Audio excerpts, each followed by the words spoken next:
students. Today we are going to study the first chapter of history of class 9th. So we start with the section first. In the section first, you will read about the French Revolution, the Russian Revolution and the rise of Nazism. In different ways, all these events were important in the making of the modern world. In chapter first is on the French Revolution. Today we often take the ideas of liberty, freedom and equality for granted. But we need to remind ourselves that these ideas also have a history. French revolution पूरा का पूरा based है आपके liberty, freedom और equality पे, और आज भी हम लोग इस टॉपिक पर बात करते हैं, लेकिन फ्रेंच रिवॉल्यूशन भी इन्हीं सब टॉपिक पे बेस्ड है और उस टाइम पे बेस्ड है, आज के टाइम पे नहीं। तो जो पूरा फ्रेंच रिवॉल्यूशन है वो उसका जो एंड है वो फ्रांस की जो मोनार्ची है उसके एंड के साथ इसका एंड है फ्रेंच रिवॉल्यूशन का। A society based on privileges gave way to a new system of governance. The Declaration of the Rights of Man during the revolution announced the coming of a new time. So let's start our first chapter of French Revolution. So, on the morning of 14 July 1789, the city of Paris was in a state of alarm. 14 जुलाई 1789 की सुबह क्या हुआ कि जो Paris की सुबह हुई थी वो वहाँ पे एक आतंक का माहौल था। The king had commanded troops to move into the city. और जो वहाँ का किंग था उसने आर्मी को शहर में घुसने का कमांड दिया था। Rumors spread that he would soon order the army to open fire upon the citizens. और ऐसी अफवाह उड़ी कि जो सेना है वो पेरिस के लोगों के ऊपर गोलियां चलाएगी या गोलियां चलाने का उसको आदेश मिला है। Some 7,000 men and women gathered in front of the town hall and decided to form a people's militia. लोगों ने करीब 7,000 आदमी और औरतों ने मिलकर के टाउन के बाहर इकट्ठा हुए और एक जन सेना तैयार करने का डिसीजन लिया। They broke into a number of government buildings in search of arms. और उन्होंने बहुत सारी सरकारी इमारतों को तोड़ दिया हथियारों की खोज में। हथियारों की खोज के लिए उन्होंने बहुत सारी सरकारी बिल्डिंग्स को तोड़ दिया। Finally, a group of several hundred people marched towards the eastern part of the city and stormed the fortress prison. और अंततः क्या हुआ, बहुत सारे लोगों का जो हुजूम था या जमावड़ा था वो पूर्वी दिशा की ओर, पेरिस से पूर्वी दिशा की ओर चल पड़ा और बास्टिल किले को तोड़ दिया। Where they hoped to find hoarded ammunition. और वहाँ पे उनको ऐसी आशा थी कि वहाँ पे हमें बहुत सारे हथियार मिल जाएंगे। In the armed fight that followed, the commander of the Bastille was killed and the prisoners released, though there were only 7 of them. और वहाँ पे उन्होंने क्या किया, हथियार लूटे, जो बास्टिल किले का कमांडर था उसको मार दिया और जो वहाँ के प्रिजनर्स थे उनको रिलीज कर दिया, हालांकि वो केवल 7 थे संख्या में। Yet the Bastille was hated by all because it stood for the despotic power of the king. Bastille जो था वो लोगों द्वारा उसके बहुत नफरत करते थे सब लोग उससे। क्यों? क्योंकि वहाँ का जो राजा था वो बहुत ज़्यादा डेस्पोटिक पावर का था, बहुत ज़्यादा निरंकुश था। The fortress was demolished and its stone fragments were sold in the markets to all those who wished to keep a souvenir of its destruction. Bastille किले को तोड़ दिया गया था और उसके जो बचे हुए स्टोन थे, टूटे हुए जो उसके अवशेष थे, वो मार्केट में उन लोगों को बेच दिए गए जो उसके मेमोरी रखना चाहते थे अपने पास। The day that followed saw more rioting both in Paris and the countryside. और बाद के दिनों में भी जो ये तनाव है और ये युद्ध है, जो दंगे हैं वो चलते रहे थे पेरिस की सरकार और लोगों के बीच में। Most of people were protesting against the high price of bread.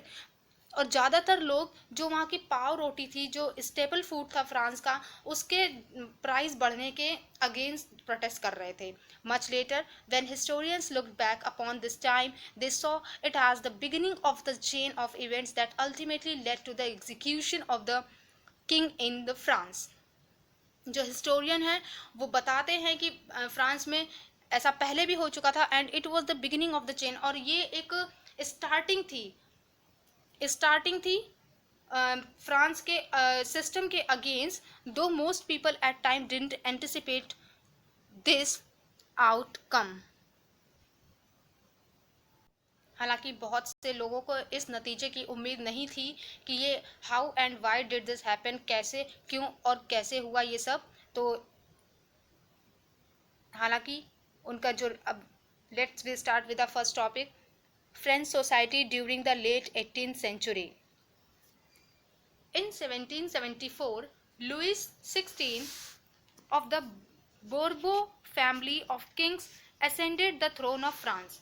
1774 में बूर्बो फैमिली का जो राजा था लुइस 16, उसको सिंहासन पे बिठाया गया फ्रांस के। ही वॉज 20 years old, वो 20 साल का था, and married to the Austrian princess Marie Antoinette, और उसने ऑस्ट्रिया की प्रिंसेस मैरी एंटोनेट से शादी की।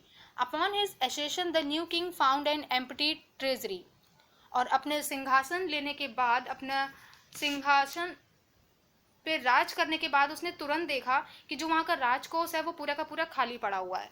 Long years of war had drained and the financial resources of France. बहुत सालों से जो फ्रांस है वो फाइनेंशियल रिसोर्सेज से एक, क्योंकि फ्रांस में बहुत जल्दी जल्दी युद्ध हुआ करते थे, तो युद्ध में होने वाले खर्चे की वजह से जो फाइनेंशियल रिसोर्सेज थे वो फ्रांस में बहुत कम हो गए थे। Added to this was the cost of maintaining an extravagant court at the immense palace of a Versailles, और इसके बाद ऊपर से जो महल था वर्साई का, उसके फिजूल खर्ची और किले का रख रखाव, उन सब पे भी जो खर्चा होता था उसकी वजह से भी। Under Louis XVI, France helped the 13 American colonies to gain their independence from the common enemy Britain। Louis 16 के शासनकाल में फ्रांस ने अमेरिका के 13 उपनिवेशों को साझा शत्रु ब्रिटेन से आजाद कराने में सहायता करी थी। The war added more than a billion livres to a debt that had already risen to more than 2 billion livres। इस युद्ध में क्या हुआ था, जो कि फ्रांस पहले से ही 10 अरब लिवरे के कर्ज में डूबा हुआ था, 2 अरब लिवरे के और कर्ज में डूब गया। लिवरे क्या है? Unit of currency in France, discontinued in 1794। 1794 में इसे ख़त्म कर दिया गया था लिवरे को, लेकिन उससे पहले जो वहाँ की करेंसी थी वो लिवरे ही थी। Lenders who gave the state credit now began to charge per 10% interest on loans। जो सरकार के कर्जदाता थे उन्होंने 10% इंटरेस्ट लेना शुरू कर दिया था लोन पर। So the French government was obliged to spend an increasing percentage of its budget on interest payments alone. और जो फ्रेंच गवर्नमेंट थी वो ऑलरेडी इतनी ज़्यादा कर्ज में डूबी हुई थी, और ऊपर से उसका जो जितना भी इनकम था, सोर्स ऑफ इनकम था, उसका मोस्ट ऑफ पार्ट उसके कर्ज चुकाने में ही चला जाता था। To meet its regular expenses such as the cost of maintaining an army, the court, running government offices or universities, the state was forced to increase taxes। और अपने रेगुलर खर्चों के साथ साथ मेंटेनिंग एन आर्मी, आर्मी को maintain करना, court, government officers को run करवाना, यूनिवर्सिटीज़ को मेंटेन करना, और गवर्नमेंट एम्प्लॉयज़ को सैलरी वगैरह देना, ये सारा कुछ भी टैक्स से ही होता था। Yet even the major would not have sufficed, और इतना ही काफ़ी नहीं था इन सबको मेंटेन करने के लिए, केवल टैक्स पेयर से के बल पे ये सफिशिएंट नहीं था। French society in the 18th century was divided into 3 state. जो फ्रेंच सोसाइटी थी हमारी वो 3 स्टेट में डिवाइडेड थी। The first state, here is a 3 state of French society. The first state is clergy, second is nobility, and the third one is big businessmen, merchant, court official, lawyers etc., peasants and artisans, and small peasants, landers, labor, landless labor, servants। तो first state में clergy आते थे। Clergy क्या होते थे? लोगों का ऐसा समूह जो चर्च में काम करता था, वो क्लर्जी। यानी कि आप बोल सकते हैं जो पादरी वगैरह लोग होते हैं। सेकेंड स्टेट में नोबिलिटी, नोबिलिटी में आपके कुलीन वर्ग के लोग आ जाते थे जो एक पर्टिकुलर किसी कुल में जन्म लेते हैं। थर्ड स्टेट में आपके बड़े बड़े बिजनेसमैन और किसान और मजदूर वगैरह सब आते थे। थर्ड स्टेट में देखने वाली बात यह है कि इसमें अमीर भी लोग हैं और गरीब भी लोग हैं। The society of state, the society of states was part of a feudal system that dated back to the Middle Ages. The term old regime is usually used to describe the society and institution of France before 1789. वर्गों में विभाजित फ्रांसीसी समाज मध्यकालीन सामंती व्यवस्था का अंग था। प्राचीन राजतंत्र पद का प्रयोग जनरली 1789 से पहले के फ्रांसीसी समाज एवं संस्थाओं के लिए होता था। Figure 2 shows how the system of estate in French society was organized. Like this. Now, peasants made up about 90% of the population. जो किसान थे वो पूरी की पूरी पॉपुलेशन का अप्रॉक्स 90% थे। हालांकि ये सारे के सारे किसान लैंड होल्डर नहीं थे। About 60% of the land was owned by the nobles, the church and the other richer member of the third estate. 60% जो लैंड के मालिक थे वो कुलीन वर्ग से होते थे, चर्च से होते थे या बहुत अमीर लोग होते थे जो थर्ड स्टेट में आते हैं। The member of the first two state, that is a clergy and a nobility, enjoyed certain privileges by the birth. और जो फर्स्ट और सेकेंड स्टेट के जो लोग होते थे क्लर्जी और नोबिलिटी, उनको जन्मना कुछ विशेषाधिकार प्राप्त थे। The most important of these was exemption from paying taxes to the state. और इनमें से सबसे जो महत्वपूर्ण विशेषाधिकार था वो था करों में छूट का। इनको टैक्सेस में बहुत छूट मिलती थी। The nobles further enjoyed feudal privileges. These included feudal dues which they extracted from the peasants. कुलीन वर्ग को कुछ अन्य सामंती विशेषाधिकार भी हासिल थे। वह किसानों से सामंती कर को वसूल करते थे और जो किसान थे वो मजबूर थे अपने रेंडर के सर्विसेज, अपने जो स्वामी थे या अपना जो भी मालिक थे उनके कामों को करना, जैसे कि उनका to work in his house and fields, to serve in the army और to participate in the building roads. The church too extracted its share of taxes called tithe from the peasants. जो church के पादरी हुआ करते थे या जो church के लोग हुआ करते थे वो भी एक टाइट के फॉर्म में टैक्सेस लिया करते थे किसानों से। Tithe is a religious tax, a tax levied by the church comprising 1/10 of the agriculture produce. और जो ये टाइड होता था ये ओवरऑल जो आपकी उनकी फसल होती थी उसका 1/10 पार्ट हुआ करता था। And finally all members of the third state had to pay taxes to the state. These included a direct tax called taille. और कुछ डायरेक्ट टैक्स भी देने पड़ते थे और कुछ इनडायरेक्ट टैक्स। इनडायरेक्ट टैक्स में क्या आता था, एवरीडे कंजम्पशन लाइक सॉल्ट और टोबैको, ये जो रोज़मर्रा की चीज़ें होती थी इनका टैक्स होता था इनडायरेक्ट टैक्स, और जो डायरेक्ट टैक्स होता था उसको टाइल बोलते थे। The burden of financing activities of the state through taxes was born by the third state alone. और जो ये फाइनेंशिंग एक्टिविटीज़ को चलाने के लिए गवर्नमेंट की जो जिम्मेदारी थी वो केवल और केवल थर्ड स्टेट के टैक्स पेयर की ही थी। नेक्स्ट बात करते हैं the struggle to survive. Survive करने के लिए क्या स्ट्रगल करने पड़ते थे। The population of France rose from about 23 million in 1715 to 28 million in 1789। France की पॉपुलेशन तेजी से ग्रो करी थी उस टाइम। 1715 में 2.3 करोड़ थी और 1789 में 2.8 हो गई थी, जिसकी वजह से जो खाने की डिमांड है, जो सर्वाइवल की जो बेसिक नीड्स होती हैं उनकी डिमांड है बहुत तेज़ी से बढ़ गई थी, जबकि जो उनका प्रोडक्शन था वो बहुत उतना स्पीड से नहीं बढ़ा था। So the price of bread which was the staple diet of the majority rose rapidly.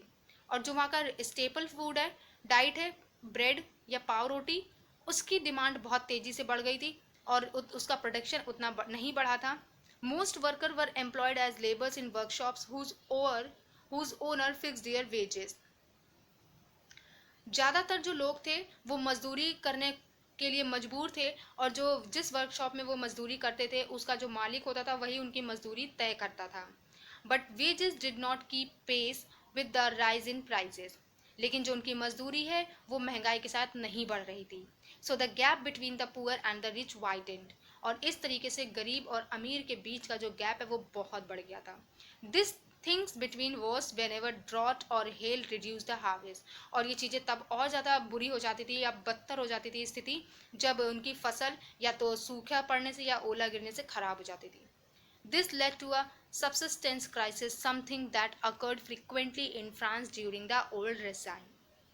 तो और ये सारी जो चीज़ें हैं वो प्राचीन राजतंत्र के दौरान जो सबसिस्टेंस क्राइसिस यानी कि an extreme situation where the basic mean of livelihood are endangered, जो जीवन जीने की जो बेसिक नीड्स हैं वो भी ना मिले तो उस सिचुएशन को सबसिस्टेंस क्राइसिस बोलते हैं.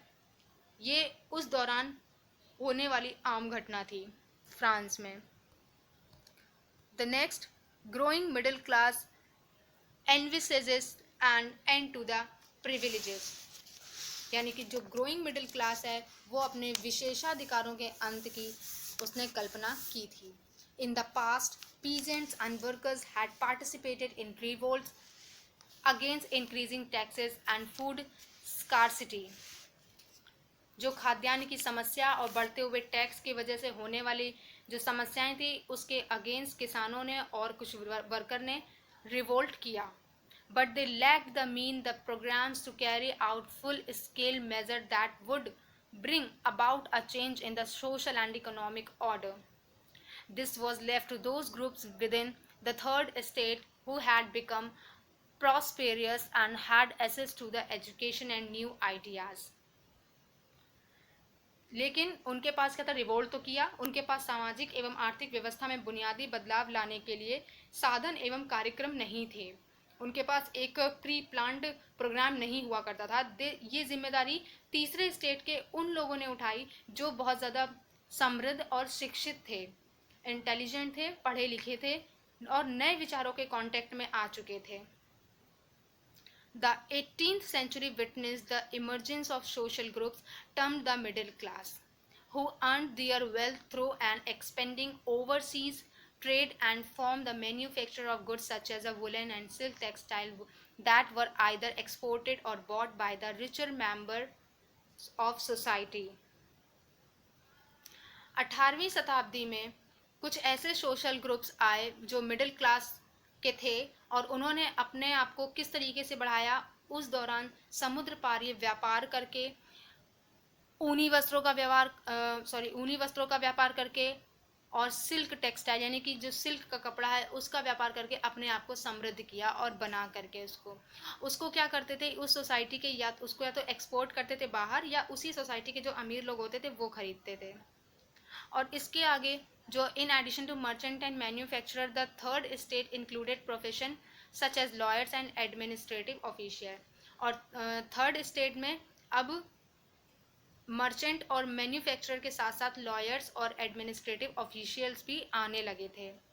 All of these were educated and believe that no group in society should be privileged by birth. और वो इस बात पे विश्वास करते थे कि कोई सोसाइटी का कोई भी ग्रुप जन्मना उसको विशेष अधिकार नहीं मिलने चाहिए.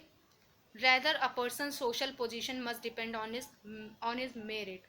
और किसी भी व्यक्ति को समाज में अगर ओहदा प्राप्त है तो वो उसकी योग्यता के आधार पे होना चाहिए, ना कि किसी विशेष कुल एवं और जात में या धर्म में जन्म लेने की वजह से.